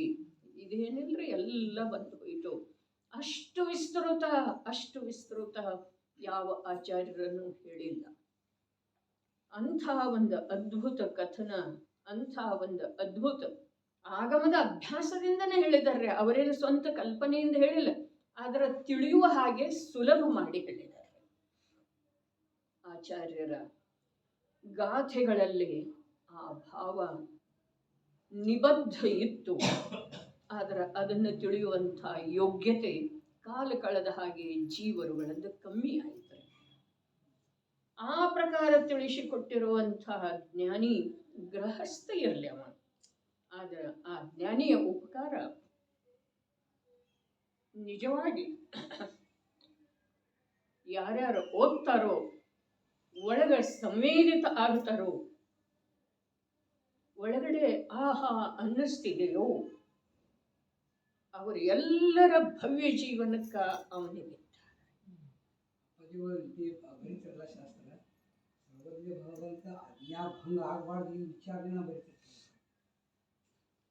ಬರೀ ಬರಿಯೋ ವೇಳೆದೊಳಗಲ್ರಿ, ಇಲ್ಲಿ ಕೂಡೋ ವೇಳೆದೊಳಗೆ ನಮ್ದು ಬೇಕ್ರಿ. ನೋಡ್ರಿ, ಅಜ್ಞಾನದಿಂದ ಮಿಥ್ಯಾತ್ವದಿಂದ ಅವರೇ ಹೇಳಿದ್ರಿ, ಒಂದು ವೇಳೆ ಜಿನಾಗಮದಲ್ಲಿ ನಾನು ಬರೆದಿರುವುದರಲ್ಲಿ ಏನಾದರೂ ತಪ್ಪಾಗಿತ್ತು, ಅದು ನನ್ನ ಅಜ್ಞಾನದಿಂದಾಗಿದೆ ವಿನಃ ಉದ್ಧಟತನದಿಂದಾಗಿಲ್ಲ. ಏನಾದರೂ ತಪ್ಪಾಗಿತ್ತು ಅರ್ಥಾತ್ ಆಗೋದನ್ನ, ಇಲ್ಲೇ ಇದು ಬಿಲ್ಡಿಂಗ್ ಇರಲಿಲ್ಲ, ಇಲ್ಲೇ ಹೀಗೆ ಸಾಯಂಕಾಲ ವಾಕಿಂಗ್ ಮಾಡ್ತಿದ್ರ ಅಪ್ಪಾಜಿ, ಸಂಜೆ ಕಡೆ ಒಮ್ಮೆ ವಿಜಯಣ್ಣ ಹಾಗೆ ಯಾವತ್ತೂ ಬರ್ತಿದ್ರಿ, ನೀವು ಬರ್ತಿದ್ರಿ, ಅವ್ರು ಭಾಳಚಂದ್ರ ಅವರು ಚೌಗಲ ಬರ್ತಿದ್ರಲ್ಲ. ಒಂದು ದಿವಸ ವಿಜಯಣ್ಣ ಇಲ್ಲೇ ಕೇಳಿ, ನೀವು ಇಷ್ಟು ಗ್ರಂಥ ಬರೆದಿದ್ದೀರಿ, ನಾನು ಬರೆದಿದ್ದೇನೆ ಅಂತ ಹೇಳಿ ನಿಮ್ಗೆ ಯಾವಾಗೂ ಅಭಿಮಾನ ಅನ್ನಿಸ್ಲಿಲ್ಲೇನ ಕೇಳಿದ್ದೆ. ನಾನು ಇಷ್ಟು ಗ್ರಂಥದ ಅನುವಾದ ಮಾಡಿದ್ದೇನು, ನಿಮ್ಗೆ ಯಾವಾಗೂ ಆ ಪ್ರಕಾರ ಅಭಿಮಾನ ಅನ್ನಿಸ್ಲಿಲ್ಲೇನ? ಮಿಥ್ಯಾತ್ವ ಅವಸ್ಥೆಯೊಳಗ ಏನು ಅನ್ನಿಸ್ಬೇಕೋ ಅದು ಅನ್ನಿಸ್ಲಿಲ್ಲ ಅಂತ ನಾ ಹೇಗೆ ಹೇಳಿ ಅಂತ ಹೇಳಿ, ಮಿಥ್ಯಾತ್ವ ಅವಸ್ಥೆಯೊಳಗ ಏನೇನ ಅನ್ನಿಸ್ತಿದೆಯೋ ಅದು ಅನ್ಸಿಲ್ಲ ಅಂತ ಹೇಳಿ ಹಾಗೆ ಹೇಳು. ಆದ್ರ ಶಾಸ್ತ್ರದ ಜ್ಞಾನದ ಬಲದಿಂದ, ಕ್ಷಯೋಕ್ಷಮ ಜ್ಞಾನದ ಬಲದಿಂದ ಆ ಅನ್ನಿಸಿಕೆಯನ್ನ ಹತ್ತಿಕ್ಕುವಂಥ ಸಾಮರ್ಥ್ಯ ಇರ್ತಿದ್ದೀರಿ. ಇಷ್ಟ ಅನ್ನಿಸುವುದಿಲ್ಲ ಅನ್ನೋ ಮಾತಿಲ್ಲ, ಆದ್ರ ಅದನ್ನ ಪ್ರಬಲ ಆಗಗೊಡುವುದಿಲ್ಲ, ಅದನ್ನ ಮೇಲೆ ಏಳಗೊಡುವುದಿಲ್ಲ. ಈ ಪ್ರಕಾರದ ಸಾಮರ್ಥ್ಯ ಆಗಮ ಜ್ಞಾನದಿಂದ, ಶ್ರುತ ಜ್ಞಾನದಿಂದ.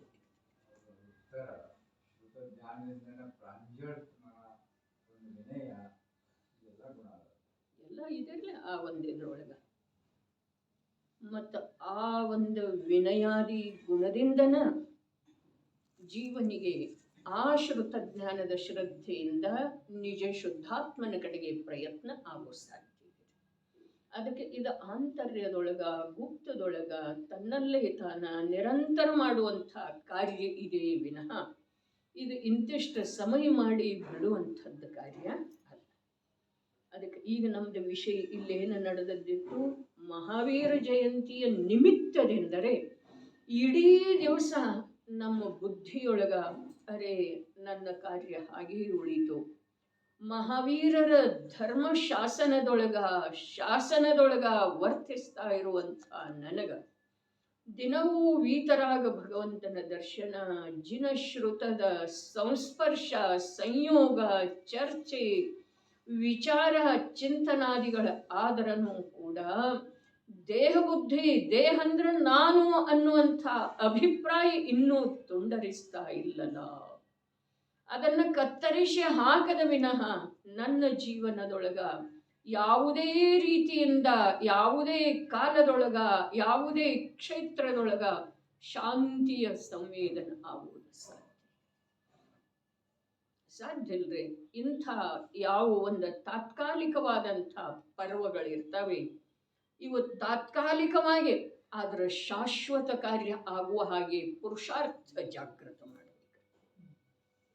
ತಾತ್ಕಾಲಿಕ ಇವತ್ತಿನ ದಿವಸರೇ, ಅರೆ ಅಷ್ಟಮಿ ತಿಥಿ ಏನಿದೆ ಶಾಶ್ವತ ಪರ್ವ ಇದೆ ರೀ. ಅದ ಅಷ್ಟಮಿ ತಿಥಿ, ಚತುರ್ದಶಿ ತಿಥಿ, ಅಷ್ಟಾನ್ಹಿಕ ಪರ್ವ, ಭಾದ್ರಪದ ಅರ್ಥಾತ್ ದಶಲಕ್ಷಣಗಳ ಇವೆಲ್ಲ ಏನದವು ಶಾಶ್ವತ ಪರ್ವದವು.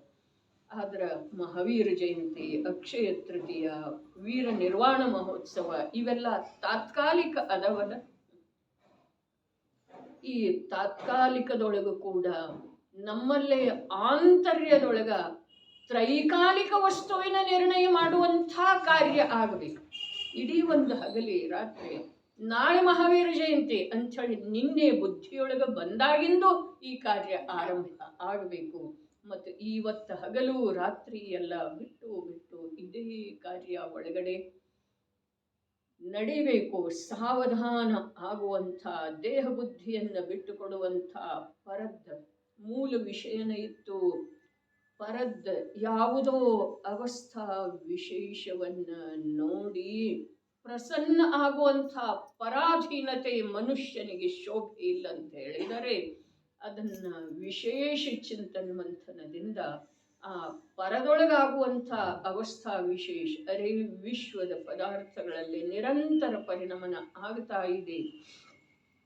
ಆ ಪರಿಣಮನದ ಪ್ರವಾಹದೊಳಗಿನ ಒಂದು ಅಂಶ ಇದೆ ರೀ. ಅದ ಯಾವುದ ಯಾವ ಅವಸ್ಥೆಯನ್ನ ನೋಡಿ ನಾವು ಪ್ರಸನ್ನ ಆಗ್ತಾ ಇದ್ದೇವಲ್ಲ, ಅದು ಪರಿಣಮನದ ಪ್ರವಾಹದ ಒಂದು ಅಂಶ ಇದೆ ಅಲ್ಲ, ಅದನ್ನ ನೋಡಿ ಪ್ರಸನ್ನ ಆಗುವಷ್ಟು ತುಚ್ಛ ಕೆಳಗೆ ಹೋಗಿದ್ದೀನಿ.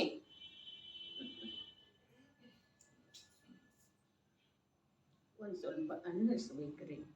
ದಿಗಂಬರ ನಮ್ಮ ಸಾಧು ಸಂತ ಗುರುವರ್ಯರ ಸ್ವರೂಪೇನ ಮಹಾವೀರ ಸ್ವಾಮಿ ಹೇಳಿದ್ದೇನ, ಅರೇ ನೀನು ಮಹಾವೀರ ಇದ್ಯಪ್ಪ, ನಿನ್ನ ವೀರತ್ವವನ್ನ ನೀನು ಮರೆತು ಕೂತಿದಿ, ನೀನು ಪರಾಧೀನಾಗಿದಿ, ನೀನು ದೇಹದೊಳಗೆ ಮೂರ್ಛಿತಾಗಿದಿ, ನೀನು ಕರ್ಮೋದಯದಿಂದ ಬಂದಿರುವಂಥ ಸಾಮಗ್ರಿಗಳಲ್ಲಿ ಅತ್ಯಂತ ಅತ್ಯಂತ ಮೂಢ ಆಗಿ ವರ್ತಿಸ್ತಾ ಇದ್ದಿ.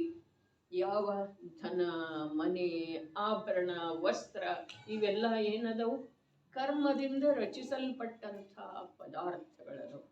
ಅದರಲ್ಲಿ ಮೂಢ ಎಷ್ಟಾಗಿದ್ದೇವೆ, ಎಷ್ಟು ಮೂಢ. ಅರೆ ನನಗಿಂತ ಸುಖಿ ಯಾರೂ ಇಲ್ಲಂತೂ ಒಮ್ಮೆ ಅನ್ನಿಸ್ತಿದೆ.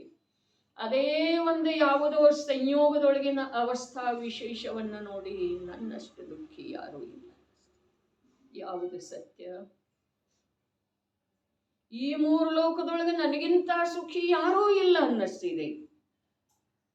ಬಹಳ ದಿವಸದ ಕನಸ, ಬಹಳ ದೀರ್ಘ ಪ್ರಯತ್ನದ ನಂತರ ಸುಂದರವಾದಂಥ ಒಂದು ಮನೆ ನಿರ್ಮಾಣ ಆಯಿತು ಅಂತಂದ್ರ ಅಲ್ಲೇನು ಅನ್ನಿಸ್ತಿದೆ, ಅರೇ ನನ್ನಷ್ಟು ಸುಖಿ ನನ್ನಷ್ಟು ಶ್ರೀಮಂತ ಈ ಲೋಕದೊಳಗೆ ಯಾರೂ ಇರಲಿಕ್ಕಿಲ್ಲ.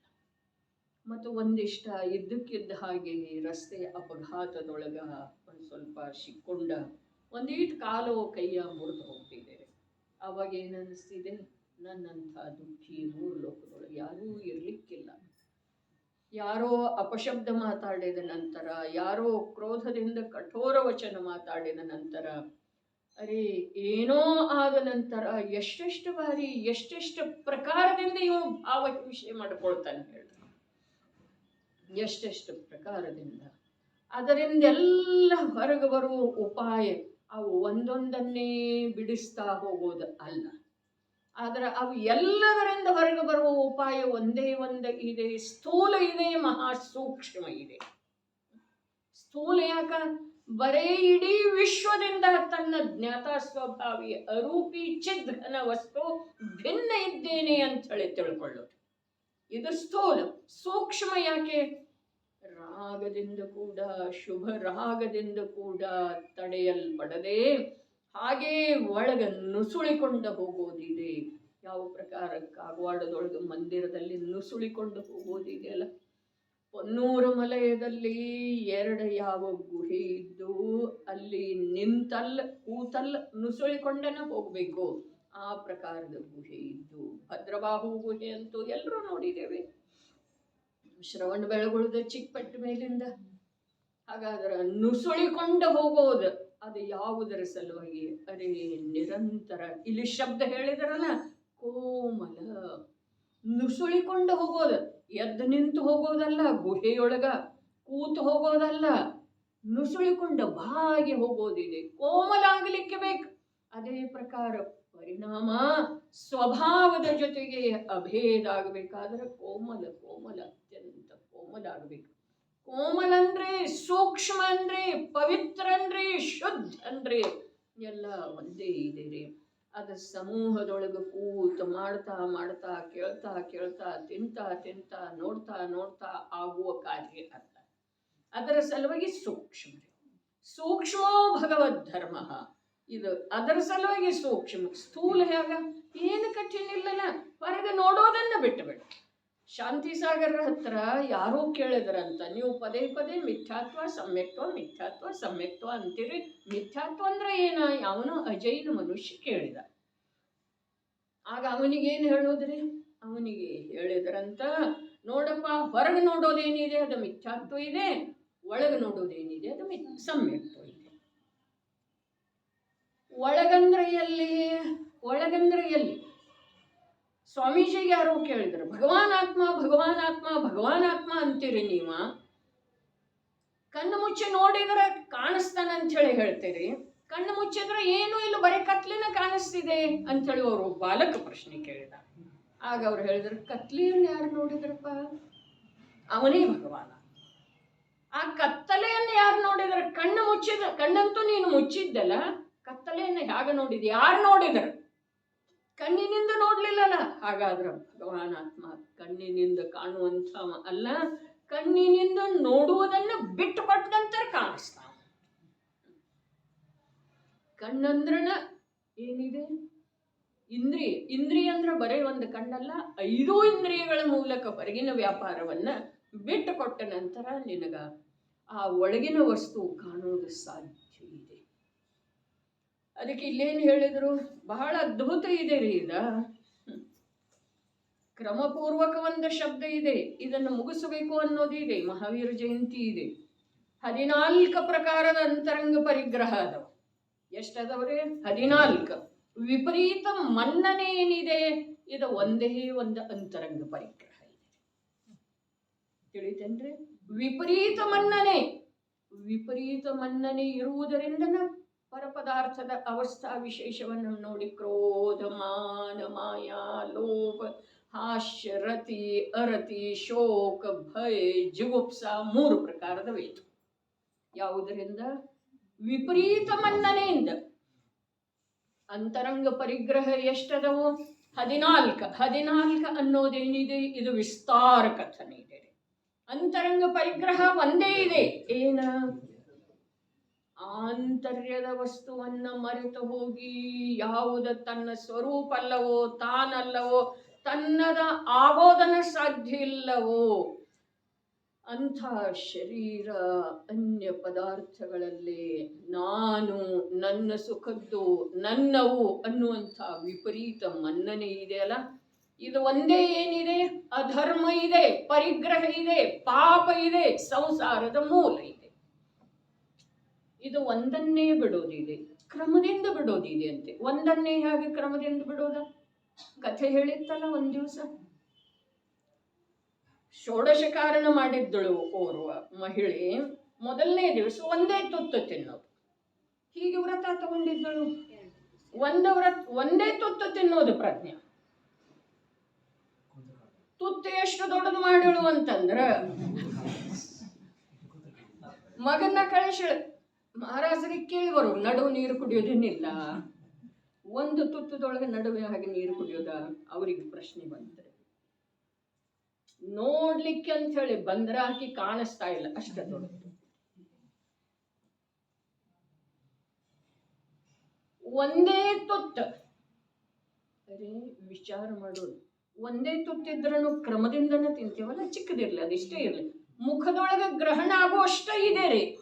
ಆದ್ರೆ ಅದನ್ನ ಬಾಯಲ್ಲಿ ಹಾಕೊಂಡು ಕೂಡ್ಲೆ ಯಾವ ಪ್ರಕಾರ ಔಷಧದ ಮಾತ್ರೆಯನ್ನು ನುಂಗಲಾಗುತ್ತದೆಯೋ ಹಾಗೆ ನುಂಗುತ್ತಾರೇನ್ರಿ ಯಾರಾದ್ರೂ? ಅದು ಹೀಗೆ ಸಂಕುಚಿತ ಮಾಡಿದ್ದ ಬಾಯೊಳಗೆ ಹೋದ ನಂತರ ವಿಸ್ತಾರ ಆಗ್ತಿದೆ. ಆಗ್ತಿದೇನಿಲ್ಲ? ತುತ್ತ ಕವಲಾಹಾರ, ಕವಲ ಅದು ತುತ್ತ ಅಗಲ ಆಗ್ತಿದೆ, ವಿಸ್ತಾರ ಆಗ್ತಿದೆ, ಮತ್ತೆ ಕ್ರಮದಿಂದ ಒಳಗೆ ಹೋಗ್ತಿದೆ. ಒಮ್ಮೆ ಹೋಗ್ತಿದೆಯೇನ? ಹಾಗೆ ಮಿಥ್ಯಾತ್ವಯದ ಅಂತರಂಗ ಪರಿಗ್ರಹ ಒಂದೇ ಇದೆ. ಮಹಾಪಾಪ ಇದೆ, ಅಧರ್ಮ ಇದೆ, ಹಿಂಸೆ ಇದೆ. ಈ ಜೀವದ ನಿಂದೆ 4 ಗತಿಗಳಲ್ಲಿ ಪರಿಭ್ರಮಣ ಆ ಒಂದು ಪಾಪದಿಂದ ಆಗ್ತಾ ಇದೆ. ಅದನ್ನು ಕ್ರಮದಿಂದ ಬಿಡೋದಿದೆ.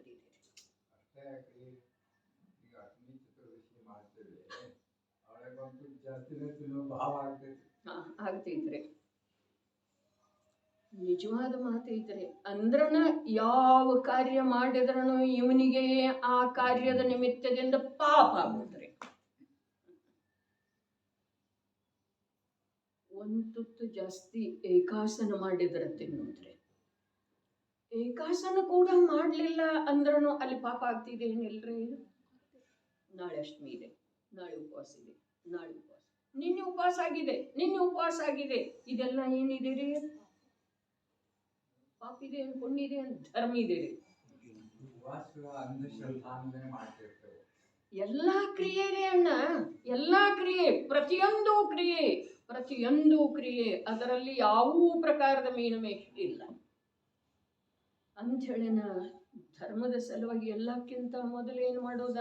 ಪೂಜೆ ಮಾಡೋದನ್ಲಿಲ್ಲ, ಬಸ್ತಿಗೆ ಹೋಗೋದನ್ಲಿಲ್ಲ, ದಾನ ಕೊಡೋದನ್ಲಿಲ್ಲ, ಉಪವಾಸ ಮಾಡೋದನ್ಲಿಲ್ಲ. ಏನ್ ಹೇಳಿದ್ರು? ಸಮ್ಯಕ್ ದರ್ಶನ. ವಸ್ತುವನ್ನ ಹೇಗಿದೆ ಹಾಗೆ ನೋಡೋದು. ಅದೇ ಧರ್ಮದೊಳಗ ಎಲ್ಲಕ್ಕಿಂತ ಮೊದಲು ಮಾಡುವ ಕ್ರಿಯೆ. ಹಾಗಾದ್ರೆ ಇವೆಲ್ಲ ಇನ್ನೂ ಆತ್ಮನ ಅನುಭೂತಿ ಆಗಿಲ್ಲ, ಆ ವೇಳೆದೊಳಗೆ ಇವೆಲ್ಲ ಮಾಡೋದೇನಿಲ್ಲ. ದೇವದರ್ಶನ, ತೀರ್ಥವಂದನ, ದಾನ, ವ್ರತ, ಉಪವಾಸ, ಏಕಾಸನ, ರಸತ್ಯಾಗ ಇವು ಮಾಡೋದು ಅಥವಾ ಇಲ್ಲ? ಮಾಡೋದು ಅಥವಾ ಇಲ್ಲ? ಮಾಡೋದು. ಯಾವುದರ ಸಲುವಾಗಿ? ಯಾವುದರ ಸಲುವಾಗಿ? ಆ ಸಮ್ಯಕ್ ದರ್ಶನದ ಸಲುವಾಗಿ. ಅರ್ಥಾತ್ ನೋಡ್ರಿ, ಆಹಾರ ಇಡೀ ದಿವಸ ತ್ಯಾಗ ಮಾಡೋದು ಯಾವುದರ ಸಲುವಾಗಿ? ವಸ್ತು ಹೇಗಿದೆ ಹಾಗೆ ನೋಡುವ, ತಿಳಿಯುವ ಅಭ್ಯಾಸ, ಪ್ರಯತ್ನ, ಚಿಂತನ, ಮಂಥನದ ಸಲುವಾಗಿ. ಅಲ್ಲಿ ಅಡುಗೆ ಮನೆಯೊಳಗೆ ವೇಳೆ ಖರ್ಚಾಗಬಾರ್ದು, ಆ ವೇಳೆಯನ್ನು ಕೂಡ ಇಲ್ಲೇ ತಗಲಿಸು. ಅದರ ಸಲುವಾಗಿ ಇದೆ ರೀ. ದನ ಯಾವುದರ ಸಲುವಾಗಿ ಕೊಡೋದ? ಅದರ ಮೇಲಿನ ಮೋಹ ಕಮ್ಮಿ ಆಗುತ್ತೆ. ಎಲ್ಲರೂ ಕೊಡ್ತಾ ಇದ್ದಾರೆ, ನಾನೇ ಕೊಟ್ಟಿಲ್ಲ. ಎಲ್ಲಾರ್ದು ಹೆಸರು ಐತಿ ನೋಡು ಗ್ರಂಥದೊಳಗ. ಅರೆ ಎಂಥವ್ರು ಕೂಡ ದಾನ ಕೊಡ್ತಾ ಇದ್ದಾರೆ. ನಂದು ಇದರ ಮೇಲಿನ ಮೋಹ ಕಮ್ಮಿನೇ ಆಗ್ತಾ ಇಲ್ಲಲ್ಲ, ನಾನೂ ಕೊಡ್ಬೇಕು. ಎಷ್ಟ, ಎಲ್ಲಿ, ಹೆಸರು ಏನು ಹಾಕೋದ, ಇದು ಯಾವುದರದ್ದು ಲಕ್ಷ್ಯ. ಹಾಕಿದ್ರೂ ಅದರ ಕಡೆಗೆ ಗಮನ ಇಲ್ಲ. ದಾನಿಗಳಲ್ಲಿ ಇಷ್ಟ ಯಾರು ನೋಡ್ತಾರ್ರಿ? ಯಾರು ನೋಡ್ತಾರೆ ಹೇಳಿ? ಗ್ರಂಥದ ಅಧ್ಯಯನ ಯಾರಿಗೆ ಮಾಡೋದಿದೆ, ಹೊಸದಾಗಿ ಗ್ರಂಥ ಯಾರ ಕೈಯೊಳಗೆ ಬಂದದ್ದ ಇದೆ, ಅವರ ಮೊದಲ ದಾನಿಗಳಲ್ಲಿ ಇಷ್ಟ ನೋಡ್ತಾರೆ. ಕೊಟ್ಟಿದ್ರನು ಕೊಡದಿದ್ರನು, ತಾನು ಕೊಡದಿದ್ರನು ಯಾರ್ಯಾರು ಕೊಟ್ಟಿದ್ದಾರೆ? ಅರೆ ಈ ವನ ಉಸಾಬರಿನ ಈ ಜೀವಕ್ಕೆ ಬಹಳ ಬೇಕಾಗಿದೆ. ಉಪದ್ವ್ಯಾಪ ಬಹಳ ಬೇಕಾಗಿದೆ. ಅರೆ ನನಗೆ ಯಾವುದು ವಿಷಯ ಇದರಲ್ಲಿ ಆತ್ಮ ಕಲ್ಯಾಣಕ್ಕ, ನನ್ನ ಬಾಹ್ಯದ ಪ್ರವೃತ್ತಿಯನ್ನ ಕತ್ತರಿಸಿ ಹಾಕುವ ಸಲುವಾಗಿ ಯಾವ ಒಂದು ಮಹತ ನನಗೆ ಪೂರ್ಣ ರೂಪದಿಂದ ಉಪಯೋಗ ಆಗಿ ನನ್ನ ಕಾರ್ಯ ಆಗುವುದಿದೆಯೋ ಅನ್ನುವ ಉದ್ದೇಶದಿಂದ ಶಾಸ್ತ್ರ ಬಂದ್ರ ಮಹಾನ್ ಮಹಾನ್ ಮಹಾನ್ ನಿಧಿ ಸಿಕ್ಕ ಹಾಗೆ ಆಗ್ಲಿಕ್ಕೆ ಬೇಕ್ರಿ. ಅದರೊಳಗೆ ತನ್ನ ಪ್ರಯೋಜನ ಯಾವುದರಿಂದ ಆಗ್ತಿದೆ? ಅದೇ ಪ್ರತಿಯೊಂದು ವಾಕ್ಯದೊಳಗೆ, ಪ್ರತಿಯೊಂದು ಶಬ್ದದೊಳಗೆ ಜೀವದ ಪ್ರಯೋಜನ ಆಗುವಂಥದ್ದನ್ನ ಮಾತಿರ್ತಿದೆ, ವಿಷಯ ಇರ್ತಿದೆ. ಆ ವಿಷಯವನ್ನ, ಆ ವಾಕ್ಯವನ್ನ, ಆ ಶಬ್ದಗಳನ್ನ ಬರೆದಿರುವಂಥವ್ರ ಕಾರ್ಯ ಅದುವೇ ನಡೆದದ್ದೇ ಇದೆ. ಆಚಾರ್ಯ ಭಗವಂತರ, ದಿಗಂಬರದ ಸಂತರದ ಕಾರ್ಯ ಏನು ನಡೆದದ್ದೇ ಇದೆ. ಶರೀರದಿಂದ, ಭಾಷಾದಿಂದ, ವಚನದಿಂದ, ಇಡೀ ವಿಶ್ವದ ಸಮಸ್ತ ಪದಾರ್ಥಗಳಿಂದ ಭಿನ್ನ ಯಾವ ಅನುಭವ ಗೋಚರ ಶುದ್ಧಾತ್ಮ, ನಿರಾಕುಲ ಶಾಂತಿಯ ಸಾಗರ ಶುದ್ಧಾತ್ಮ, ಜ್ಞಾತಾ ಸ್ವಭಾವಿ ಶುದ್ಧಾತ್ಮ, ಇಡೀ ಲೋಕದಿಂದ ಅಸ್ಪೃಷ್ಟ ಶುದ್ಧಾತ್ಮ ಯಾವ ಸಮಯಕ್ಕೆ ಅನುಭವದಲ್ಲಿ ಬರ್ತಾ ಇದ್ದಾನೋ ಅವನಲ್ಲಿನ ಶಾಶ್ವತವಾಗಿ ಉಳಿಯುವಂಥ ಉದ್ಯಮ ಅವರು ಮಾಡ್ತಾ ಇದ್ದಾರೆ. ಆ ಉದ್ಯಮ ಮಾಡ್ತಾ ಇರೋ ವೇಳೆದೊಳಗ ಯಾವ ಪ್ರಕಾರ ದೃಷ್ಟಾಂತ ಪ್ರಾರಂಭಕ್ಕೆ ಕೊಟ್ಟಿತಲ್ಲ, ಏಕೇಂದ್ರಿಯ ವೃಕ್ಷ ಬಹು ದಿವಸಗಳಿಂದ ಬಿಸಿಲಲ್ಲಿ ನಿಂತುಕೊಂಡಿದ್ದಿದೆ, ನೈಸರ್ಗಿಕವಾಗಿನ ಬದಲಾವಣೆ ಆಗಿ ಮಳೆ ಬರ್ತಿದೆ, ಆಗ ಅದಕ್ಕೆ ಸುಖ ಆಗುತ್ತೆ. ಹಾಗೆ ಮುನಿರಾಜರ ತಮ್ಮಲ್ಲೇ ತಾವು ಉದ್ಯಮಶೀಲಿದ್ದಾರೆ, ಶಾಶ್ವತ ರೂಪದಿಂದ ತನ್ನಲ್ಲೇನ ತಾನು ಉಳಿಯುವ ಕಾರ್ಯವನ್ನ ಅವರು ನಿರಂತರ ಮಾಡ್ತಾ ಇದ್ದಾರೆ. ಯಾವನೋ ಭವ್ಯ ಜೀವದ ಭಾಗ್ಯದ ಉದಯದಿಂದ ಗ್ರಂಥ ರಚಿಸಲ್ಪಡ್ತಿದೆ. ಅವರಿಗೆ ಅದರಿಂದ ಏನು ಲಾಭ ಇಲ್ಲ. ಅವರಿಗೆ ಲಾಭ ಇರಲಿಕ್ಕೆ ಆ ಕಾರ್ಯದ ಕಡೆಗೆ ಅವರದ್ದು ರುಚಿನೂ ಇಲ್ಲ, ಆ ಕಾರ್ಯದ ಸಲುವಾಗಿ ಅವರಿಗೆ ಉದಾಸೀನತೆನೂ ಇಲ್ಲ. ಯಾಕೆಂದ್ರೆ ಅದು ಪರದ್ರವ್ಯದೊಳಗೆ ಪರದ್ರವ್ಯದ ಕಾರಣದಿಂದ ಅದರ ಸ್ವಕಾಲದೊಳಗೆ ಅದು ಕಾರ್ಯ. ಯಾವ ಕಾರ್ಯವನ್ನ ಯಾರೂ ಇದುವರೆಗೆ ಮಾಡಲೇ ಇಲ್ಲ. ಆದರೆ ಎಷ್ಟೋ ಬಾರಿ ಈ ಮಾತನ್ನ ಒಪ್ಪಿಕೊಳ್ಳುವಂಥ ಮಹಾಭಾಗ್ಯ ನಮ್ಮ ಜೀವನದೊಳಗೆ ಬಂದ್ರೂ ಕೂಡ ಅದನ್ನ ತಾತ್ಕಾಲಿಕ ಮಾತಿನಿಂದ ಮಾತ್ರ ಒಪ್ಪುತ್ತೇವೆ. ಅದರ ನಂತರ ಮೊನ್ನೆ ಹೇಳಿದ್ರಲ್ಲ ಚಿವಟೆಯನ್ನ, ಎಲ್ಲಿ ಹೋಗೋರಿದ್ರು ಮತ್ತದ ಎಲ್ಲಿ ಹೋಗುವ ಯೋಗ್ಯತೆ ಇತ್ತು, ಎಲ್ಲಿ ಹೋಗುವ ಸಲುವಾಗಿ ತಯಾರಿ ಮಾಡಿದ್ರು, ಊರಿಗೆ ಹೋಗೋರಿದ್ರು, ಇಂಥಲ್ಲೇ ಹೋಗೋರಿದ್ರು, ಆದ್ರೆ ಅಂಥಲ್ಲೇ ಹೋಗ್ಬೇಕಾಯ್ತು. ಇಂಥದ್ದ ಮಹಾಭಾಗ್ಯದಿಂದ ಪ್ರಸಂಗಗಳು ನಮ್ಮ ಜೀವನದಲ್ಲಿ ಬರ್ತವೆ. ಏನು ಮಾಡ್ಬೇಕು ಅಡಿಗೆ ಅಂತ ಹೇಳಿ ವಿಚಾರ ಮಾಡಿರ್ತಿದೆ, ಅದೆಲ್ಲನ ತಲೆ ಕೆಳಗಾಗ್ತಿದೆ, ಬಿಟ್ಟು ಹೋಗ್ತಿದೆ, ಆಗ್ತಿದೆ. ಎಷ್ಟೋ ಬಾರಿ ಅನುಭವ ಬರ್ತಿದೆ, ಪ್ರತ್ಯಕ್ಷ ಅನುಭವ ಬರ್ತಿದೆ, ಆದ್ರೂ ಕೂಡ ಜೀವದ ಕರ್ತೃತ್ವ ಬುದ್ಧಿ ಹೋಗೋದಿಲ್ಲ. ಇದು ಹೀಗೆ ಆಗುವುದನ್ನ ಅನಂತ ಕಾಲದ ಮೊದಲ ಅನಂತ ಕೇವಲಿಗಳು ನೋಡಿದ್ರು ಅಂಥೇಳಿ ಇಷ್ಟು ಕೂಡ ಜೀವಕ್ಕೆ ವಿಕಲ್ಪ ಬರುವುದಿಲ್ಲ. ಇನ್ನೇನು ಮಾಡೋದಾ, ಹೀಗಾಯ್ತು ನೋಡಿ, ನಾಳೆ ಮಾಡಿದ್ರೆ ಆಯ್ತು ಬಿಡು ಅಂತೇವ್ರಿ. ಈ ಪ್ರಕಾರ ಈ ಜೀವ ತನ್ನ ಕರ್ತೃತ್ವ ಭಾವವನ್ನು ಬಿಟ್ಟುಕೊಡುವ, ವಿಪರೀತ ಮನ್ನಣೆಯನ್ನು ಬಿಟ್ಟುಕೊಡುವ ಇಂಥ ಮಹಾವೀರ ಜಯಂತಿ ಮೊದಲಾದ ತಾತ್ಕಾಲಿಕ ಪರ್ವಗಳು ಬಂದ್ರೂ ತ್ರೈಕಾಲಿಕ ಸತ್ಯವನ್ನ ತಿಳಿಯದೇ ಇರುವುದರಿಂದ ಈ ಪರ್ವಗಳ ಆಚರಣೆ ಯಾವ ಭಾಷೆಯಲ್ಲಿ ಯಾವುದೇ ಪ್ರಕಾರದಿಂದ ಮಾಡಿದ್ರೂ ಕೂಡ ಪಾಪಿದೆ ನೋಡ್ರಿ.